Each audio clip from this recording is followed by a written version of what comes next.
Adam and Eve first experienced this feature when they Yishma'u et kol Adonai Elohim mihalech bagan. They hear the voice of God in the Garden of Eden. And last week we heard Moses remind us to shamoa tishma, to pay attention to that voice. In a few months we'll read in the Haftarah that Elijah will find the kol demama daka, the still small voice of God in the desert. And this week we read that as Moses stood at the top of Mount Sinai, Ha-Elohim ya'anenu b'kol. B'kol. God answered in a voice. How many times have we been reminded that at the time that God spoke to Moses b'kol, we were standing at Sinai, witnessing and experiencing that same incredible moment. We all saw the cloud of smoke and all heard the thunder, and we all felt the earth tremble with God's presence.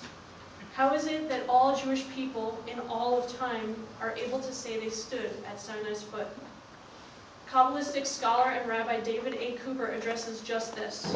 He says time is only relevant in our reality with regard to the universe, but there is no coherent time before the beginning of this creation. So God transcends time, is timeless, eternal, beyond time. What does that mean? Can God have no time and no location? And can God only exist in one eternal moment and in one omnipresent place? Where do our laws of physical science go when we stand in God's presence? A presence that we were all in Sinai, at Sinai, and continue to be in as followers of God's commandments. And how is it possible that God can literally have a voice if God has no body, no direct or tangible visible presence in our world? God has no lungs and no larynx, and that I know of, God makes no vocal cords vibrate. And yet somehow the Torah and centuries of commentators assert that God has a kol, and this kol is one of the few ways that any human being is said to have ever directly experienced God. Rabbi Cooper says that God is not a noun, not a thing, not a gender. The God that we are dealing with is a process. The best way for us to understand God is to look at God as a verb. The God we relate to is not a thing. God is a process. God is Godding. So if God is a verb, then maybe God's kol is just one effect of that verb, like sweat after running or a good grade after studying. Just because we cannot see or measure this action does not mean that we cannot experience the results. Just because we don't experience God in corporeal form does not indicate God's absence.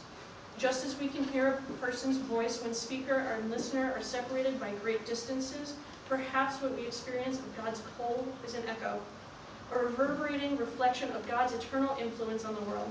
God's kol is distant in both time and space, and yet nevertheless it still exists, and continues to exist every time it finds something to reflect off of. I believe that just as God is a verb, we too are verbs. We too are in process. The person I am in this moment is not the person I was 10 minutes, 10 days, or 10 years ago, which makes me not just Rachel, but Rachaling. Every day, every moment, I am partaking in the process of being Rachel, and therefore in some way too I transcend time, since I existed before my birth at Sinai and will continue to exist in that eternal moment long after I die. Just as God's kol transcends time, so too will mine, and so too will yours.